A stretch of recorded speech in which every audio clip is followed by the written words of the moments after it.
जालना महापालिकेत काँग्रेसमध्ये खळबळ. काँग्रेसच्या गट नेत्यानं स्वीकृत नगरसेवक पद विकल्याचा आरोप. शिस्तभंग कारवाईचा जिल्हाध्यक्षांचा इशारा. इंडियन नॅशनल काँग्रेसच्या जालना महानगरपालिकेतील गट नेत्यावर स्वीकृत नगरसेवक पद विकल्याचा गंभीर आरोप करण्यात आला आहे. हा आरोप काँग्रेसचे जिल्हाध्यक्ष राजाभाऊ देशमुख यांनी केलाय. जालना महानगरपालिकेत काँग्रेसचे 9 नगरसेवक असून त्यांनी फारुख तुंडीवाले यांची गटनेते म्हणून निवड केली होती. मात्र स्वीकृत नगरसेवक निवडीच्या प्रक्रियेदरम्यान निश्चितच उमेदवाराच्या अर्जावर गटनेते फारुख तुंडीवाले यांनी सही न केल्यानं पक्षाच्या वाट्याचे स्वीकृत नगरसेवक पद रिक्त ठेवावे अशी लेखी मागणी जिल्हाध्यक्षांनी महापालिका आयुक्तांकडे केली आहे. या प्रक्रियेमध्ये गट नेत्यानं पैशाची मोठी देवाणघेवाण केली असल्याचाही आरोप जिल्हाध्यक्षांनी केला आहे. संबंधित गट नेत्यावर पक्ष शिस्तभंगाची कारवाई करण्यात येणार असून त्यांचे नगरसेवक पद रद्द करण्यासाठी प्रयत्न करणार असल्याचा इशाराही राजाभाऊ देशमुख यांनी दिलाय. या आरोपांमुळे जालना महानगरपालिकेतील काँग्रेसमध्ये अंतर्गत मतभेद चव्हाट्यावर आले असून राजकीय वर्तुळात खळबळ उडाली आहे. आज महानगरपालिकेत आयुक्तांकडे आम्ही आमच्या पक्षाचा गटनेता फारुख तोंडीवाले जो आम्ही नगरसेवकातून निवडला होता आणि पक्षाचं काम करत असताना, राजकारण काम करत असताना आपल्या पक्षाच्या कुणीतरी एका कार्यकर्त्यावर विश्वास टाकायचा असतो. त्या पद्धतीनं सगळ्यांनी चर्चा करून एक सुशिक्षित, शिकलेला, स्वतःला वकील म्हणवणारा अशा फारुख तोंडीवाल्याला आम्ही गटनेता म्हणून निवडलं. पण एखाद्या गावंढळ व्यक्तीसारखा, इलिटरेट माणसासारखं त्यांचं वर्तन राहिलं. कारण की गटनेता म्हणजे काय, स्वयंभू नसतो. आमच्या घटनेतच आम्ही जी घटना तयार केलेली आहे गटनेता बनवताना, त्यामध्ये स्पष्ट उल्लेख केलेला आहे की जिल्हाध्यक्षाचा आदेशाचं पालन करायचं काम हे गटनेत्याचं असतं.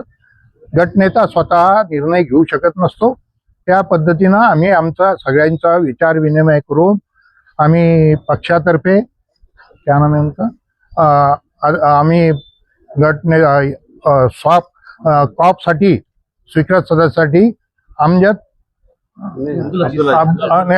अब्दुल अजीज यांचं नाव निश्चित केलं. त्या पद्धतीनं आम्ही आयुक्तालाही पत्र दिलं. त्याची एक कॉपी आम्ही आमच्या गटनेत्याला दिलं. आदल्या दिवशी ते आम्ही पत्र दिलं, पण त्यांनी सकाळी इथं दाखल करताना जी फॉर्मवर आमच्या अधिकृत जो निवड केली होती त्याच्यावर फॉर्मवर त्यांनी सही करायला पाहिजे होती, ती न करता त्यांनी काही प्रलोभनाच्या आधारे काही पैशाची देवाणघेवाण करून स्वतःला विकलं आणि पक्ष विकण्याचा प्रयत्न केला.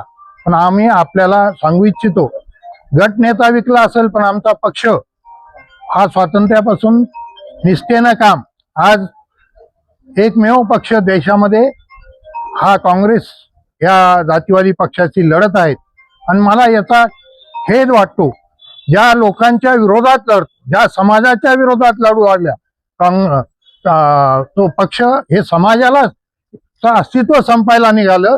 त्या समाजाचे लोक काही पैशासाठी त्यांना विकल्या जाऊ आले. म्हणजे ही लाजिरवाणी स्थिती. म्हणजे ते स्वतः ऐकतात पण हे सर्वसामान्य जनतेचं मतदान घेतात. मतदान घेताना निवडून यायसाठी त्यांना पंजाने निशाणी लागते आणि निवडून आल्यानंतर ते सर्वसामान्य जनतेला त्यांचा सौदा करून स्वतः जातीवादी पक्षाच्या शेजारी जाऊन बसायला लागले. तर ह्या देशाचं कसं होईल याचा विचार आज करण्याची पाळी आलेली. म्हणून आम्ही जिल्हा काँग्रेस पक्षाचा अध्यक्ष या नात्यानं ह्या गटनेत्यावर आम्ही कठोर कारवाई करणार आहोत. आता आम्ही माझ्या जिल्हा काँग्रेस कमिटीतर्फेही मी या प्रक्रियेवर ऑब्जेक्शन घेतलेलं आहे. हा जो फॉर्म जो आलेला आहे काँग्रेसचा त्या गटनेत्यांना तिथं सबमिट केलेला आहे, तो रद्द करावा आणि आमची कोट्याची काँग्रेसची जागा जी आहे ती रिक्त ठेवावी अशी विनंती केलेली आहे. आणि मला निश्चितच खात्री आहे की आयुक्त मॅडम, आपल्या ज्या कलेक्टर मॅडम आहेत, त्यांचं काम खूप चांगल्या पद्धतीचं आहे, ते आम्हाला न्याय देतील. आणि राहिला विषय आमच्याबरोबर नगरसेवकांनाही त्यांना त्यातलं काही कळू दिलं नाही. आज 7 नगरसेवकांनी आमच्या सोबत तिथं त्याच्यावर ऑब्जेक्शन घेतलं. देताना त्यांना काही आम्हाला साक्षीला ठेवलेलं नाही.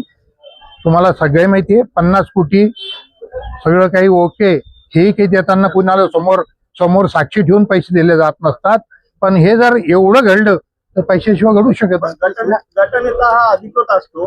गटनेत्यांना जे आयुक्तांना दिलेलं आहे सहीचं पत्र ते रद्द करतील असं तुम्हाला वाटतंय का? करायला पाहिजे, कारण की जिल्हाध्यक्ष म्हणून मी त्याच दिवशी पत्र दिलेलं आहे की आमच्यातर्फे कोणाची निवड झालेली त्याची कॉपी त्या दिवशी दाखल केलेली आहे. आज ऑब्जेक्शन दिलेलं आहे आणि 7 नगरसेवकांनी त्याच्यावर ऑब्जेक्शन घेतलेलं आहे. त्याचे कागद आपण तुम्ही देऊ शकाल का आम्हाला? नाही, आम्ही देऊ तुम्हाला त्याच्या कॉपीज आम्ही दिल्या नंतर. कोणते आपल्यासोबत? तो स्वतः जो गटनेता आहे फारुख तोंडीवाले आणि अब्दुल रहीम म्हणून ते दुसरा तोही येण्याची शक्यता आहे, पण आतापर्यंत ते पोहोचले नाही. आता आम्ही 7 लोकांचं तिथं ऑब्जेक्शन दाखल केले आणि पक्षातर्फे शिस्तभंगाची कारवाई निश्चित आम्ही त्यांच्यावर करणार आहे आणि त्यांचं नगरसेवक पद रद्द कसं करता येईल याच्यासाठी आम्ही कारवाई करणार. धन्यवाद.